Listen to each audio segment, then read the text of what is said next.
Salam sejahtera, terima kasih karena bersama dengan saya di Nazilin Unity Channel. Pas yang sucikan DAP, membuat cemburu bila ada coba berkawan dengan jandanya. Itu pendedahan paling menarik yang kita temui di Harapan Daily hari ini. Apa pula pendapat kamu tentang tajuk ulasan ini? Pas yang sucikan DAP, membuat cemburu bila ada coba berkawan dengan jandanya. Kata Naib Presiden UMNO Datuk Seri Muhammad Khalid Nordin menemplak PAS dengan menyifatkan parti pembangkang itu sebenarnya telah mensucikan DAP dengan menikahi akan DAP beberapa kali sebelum ini. Sebelum kita teruskan ulasan ini, jangan lupa siapa yang ada masalah gout, kencing manis, tinggi darah, ada produk saya kongsikan kepada Anda. Tekan butang produk ini untuk mendapatkan produk yang murah, berkhasiat dan berkesan. Jangan lupa sediakan payung sebelum hujan. Sudah ramai yang menggunakannya, beribu-ribu telah menonton testimoni daripada produk tersebut dan mereka kata sangat baik.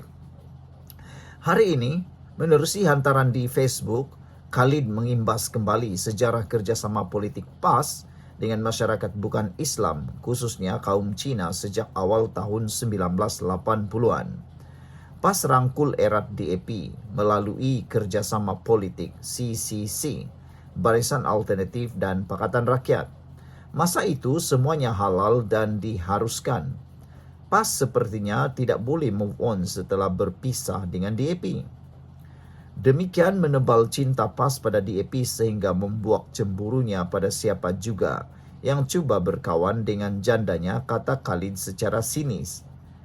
Reaksi beliau itu susulan lemparan tuduhan Presiden PAS Tan Sri Abdul Hadi Awang mengenai kemenangan UMNO bersama DAP yang digelar sebagai UMDAP dalam pilihan raya kecil PRK Air Kuning lalu. Abdul Hadi menerusi minda Presiden PAS berkata, kejayaan calon UMDAP bersama Pakatan Harapan PH dalam PRK Air Kuning ialah hasil kejayaan UMNO menubuhkan UMDAP yang mempersuci DAP yang anti-Islam secara terbuka. Mengulas kemenangan calon kerajaan perpaduan dalam PRK Air Kuning, Khalid yang juga Menteri Pertahanan berkata, pengundi yang telah memilih BN jelas mahukan Malaysia yang pertengahan, politik muafakat yang progresif dan kerajaan yang bertanggung jawab. Mereka mengundi politik yang rasional dan berhikmah dan menolak penunggang agama. Mereka menolak fatwa politik bahawa haji dan umrah boleh ditangguhkan demi sebuah pilihan raya. Bila kalah, PAS seperti biasa akan memangsakan UMNO dan DAP. Setakat itu sahaja kemampuan pemikiran mereka, kata Khalid. Sehingga ramai netizen yang menyindir kerajaan PAS di Kelantan dan Terengganu. Kenapa di Kelantan dan Terengganu tiada DAP, di Terengganu tiada DAP, di Kelantan pun tiada DAP, tapi kenapa pula PAS di Terengganu dan Kelantan tidak juga semaju seperti yang disangkakan? Salah siapa? Takkan nak salahkan DAP juga di Kelantan? Takkan nak salahkan DAP juga di Terengganu, kata netizen. Jika dilihat, tiada alasan Kelantan dan Terengganu tertinggal jauh berbanding negeri-negeri yang lain. Seringkali Kelantan dan Terengganu ketinggalan dari segi pembangunan berbanding negeri lain. Yang itu takkan nak salahkan DAP juga, kata mereka. Kalau nak lihat, adakah DAP yang salah sepenuhnya? Tidaklah sepenuhnya, kata netizen. Itu sebabnya ramai yang mengatakan bahawa kalau tiada DAP, habislah PAS. Tiada lagi bahan mereka untuk dijual, dijajah kepada para pengundi Melayu Islam, kata pengulas politik. Jadi sebenarnya ada juga hikmahnya wujud parti DAP di Malaysia ini. Kerana dapat membantu PAS mencari bahan, mencari idea untuk dijajah, dijual kepada para pengundi dan penyokongnya. Kalau tiada DAP, habislah.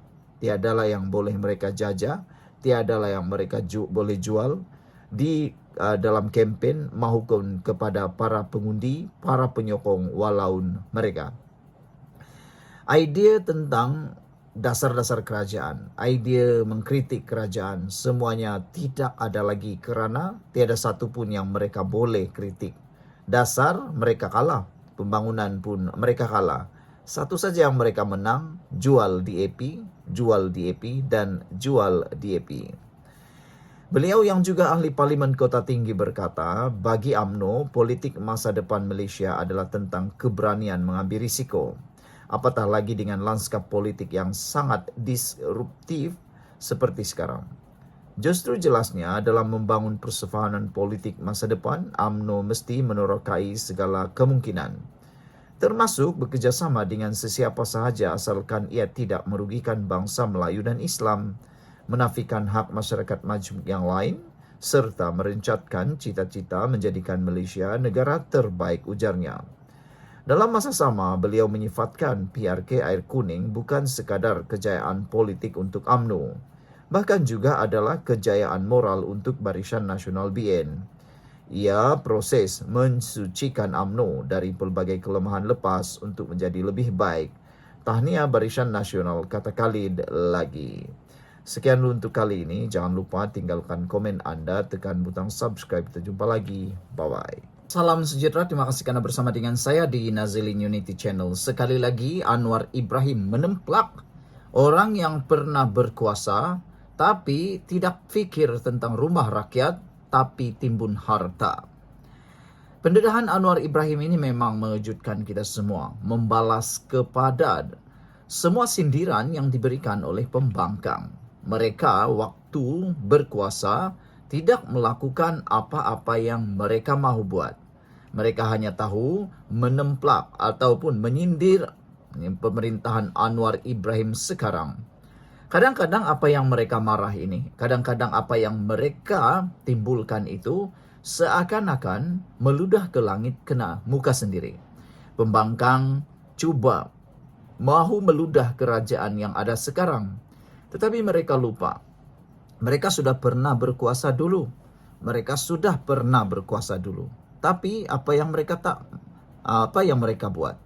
Mereka tak mampu buat apa yang mereka mahu buat. Macam itulah. Tapi bila kerajaan perpaduan madani sekarang berkuasa, mereka pula terhege-hege nak menuntut ini untuk dilaksanakan. Tapi mereka pula seakan-akan mahu jadi hero.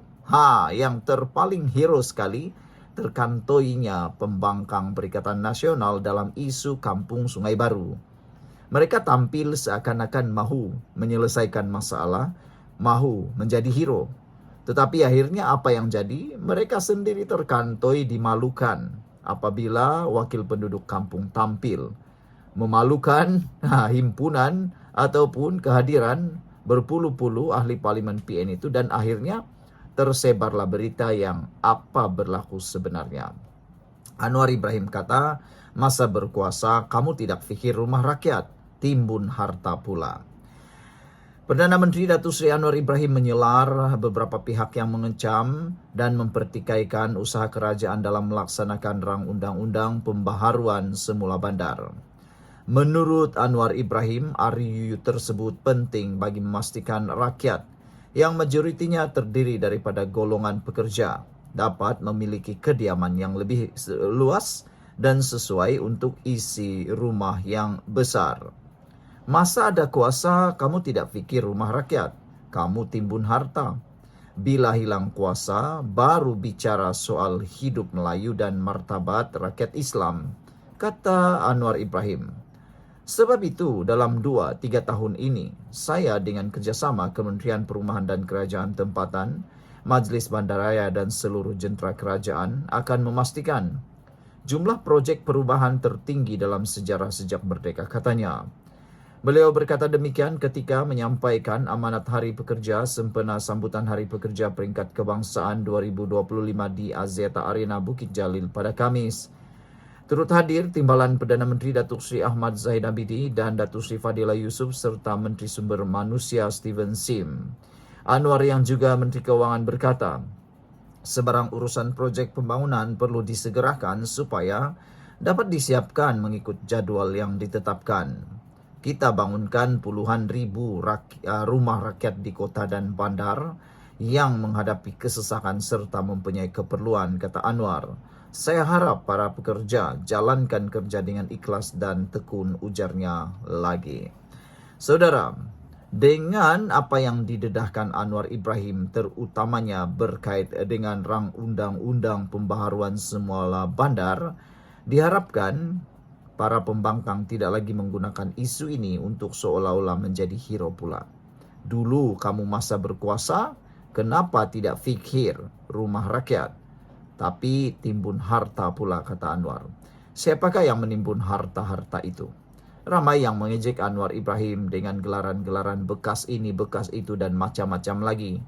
Tetapi satu-satunya perkara yang orang tak pernah pikir nak cakap kepada Anwar Ibrahim ialah dia tak pernah sakau duit kerajaan, tak pernah sakau duit.